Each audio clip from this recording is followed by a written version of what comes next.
Alrighty. So today we're just going to go over the test from a while back. You should have got your responses emailed back to you just now, and we'll go over it. Here we go. Number one, Chancellor of Prussia, who helped unify Germany with a strong military presence. Otto von Bismarck. Yeah, we talked about him a while back with the unification of Germany. Okay, he was a Prussian chancellor, pretty much the leader of Prussia, and he did so with a strong military and the use of the railroad system. 28th President of the U.S. during World War I, Woodrow Wilson. Woodrow Wilson. Aggressive German emperor who started World War I, wanted to show the world how strong Germany was. Kaiser Wilhelm II. French statesman who played a key role in the treaty negotiations. Georges Clemenceau. Man who assassinated Franz Ferdinand and started World War I. Gavrilo Princip. All right, countries should maintain a strong military capability and be prepared to use it and aggressively defend and promote national interests. Militarism.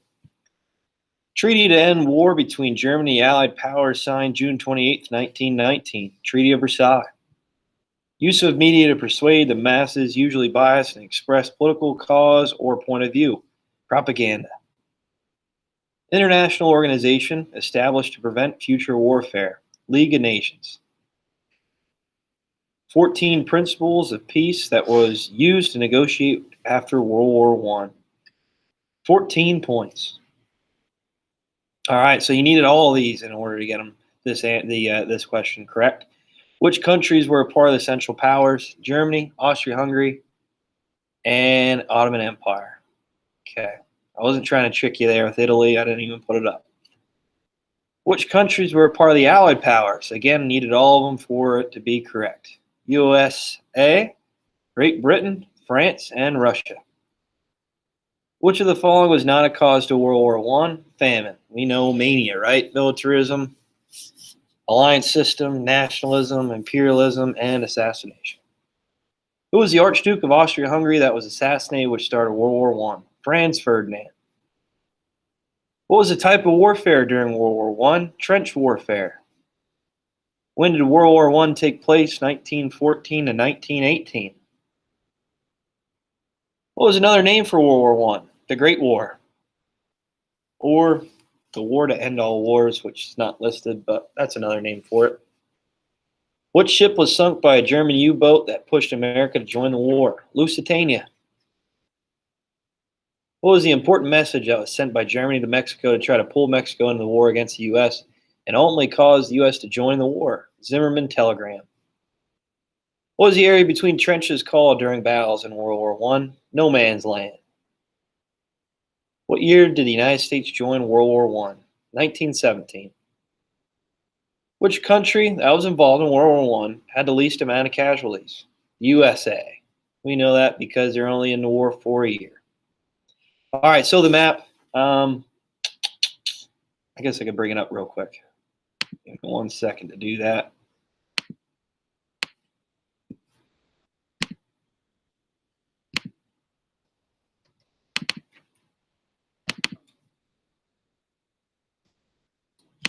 There it is.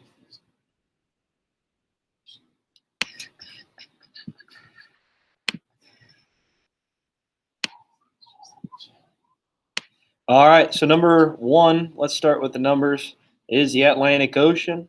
2 is the English Channel. 3 is the Mediterranean Sea. A, what's A, Chris? Austria-Hungary. Austria-Hungary, good job. B, what we got, Hunter? Germany, good work. C, Kevin? Right beside Germany. They hated each other. You eat them a lot. You get them as a side as a burger at McDonald's. Something fries. France, yeah, good job. All right, good. D, what do you got, Angel? The island. The island right above France. They're allied together. Good buds. They weren't bad, but they were Great Britain. Okay, yeah, good job. All right. Okay. So where are we at here now? E. Ethan. Russia. Good job. F. What do we got, Autumn? Italy. Good work. And G. Chris. Ottoman Empire. H. Serbia. Good work. Okay. There it is. Good stuff there. Moving down. Moving down. Kaiser Wilhelm II was leader of Germany during World War I. True. The Allied powers consist of Russia, Germany, Great Britain, and the United States. False, right? That's not it. Germany's in there. Get them out. Central powers consist of Italy, Serbia, Germany, and Austria-Hungary. Almost, but Serbia should not be in there, so false. Serbia was a part of the Allied forces during World War I. Yes, that's true. Woodrow Wilson was the president of the U.S. during World War I. True. Otto von Bismarck was the Prussian leader who unified Germany in the late 1800s. True. The Schlieffen Plan was designed to invade through blank to attack blank. Belgium to attack France. What was the name given to American soldiers during World War I? Doughboys. What was the name given to German soldiers during World War I? The Huns. This was an organization that benefited U.S. soldiers, especially in the medical field during World War I, as it was created by a women American Red Cross. What was the name of Serbian nationalist group that Gavrilo Princip was a part of? The Black Hand. All right, short answer. Listen, describe the 5 main causes of World War I and how they influence one another. So you had to name all of them, right? So mania, which I already went over, militarism, alliance system, nationalism, imperialism, and assassination. And you had to explain how they all tied in together. All right, so if you just listed them, you won't receive full credit for that. But you need to explain exactly how they all tied into one another and how they all worked. What are you saying, Ethan? I didn't list them. I didn't describe them. I didn't. You're right. All right, you're right. I didn't have to. I know it. What's that? You're right. I should give myself a 2. You know what? I'm going to edit that and give myself a 2. All right. So describe what the Tree of Versailles was. Who was the big 4? List the men and country that it represented. Involved with creating this treaty. Label and describe the 5 penalties that were placed on Germany. So number 1, sole blame of the war. Okay. They're blamed fully of the war, even though, let's face it, they didn't really start it. They're just the most aggressive power. They're trying to expand.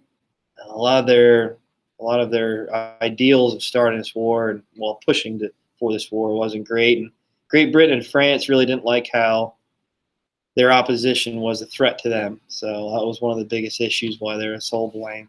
Reparations, they had to pay back a lot of reparations, so war damages. So this was to a point where they didn't even pay it off until 2010. A long, long time, almost 100 years.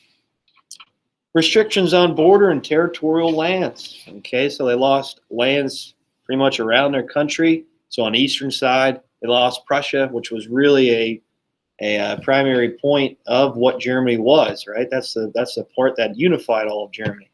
And that created Poland. And they lost Alsace-Lorraine to France again. And they lost a lot of their heavily industrialized areas. And if you don't have industry, you don't have factories, what happens? You can't really produce anything, right? There's no way of your economy making a comeback. Right? So that was planned by the Allied powers to make sure they don't become strong again. And then military restrictions. So they're stripped of their navy and they're limited to a land power that they had, which they had a lot of national pride in. All right, so then we had Orlando of Italy, Clemenceau of France, Wilson of the U.S., and David Lloyd George from Great Britain. And this ended World War I and put a lot of restrictions on Germany to make sure that they really don't become a strong power ever again. But with that, this is going to lead to World War II. So already we see a cause to World War II, and that is the Treaty of Versailles and what it did to Germany. Kevin, you got that? Were you paying attention? I was going to say. For the last one,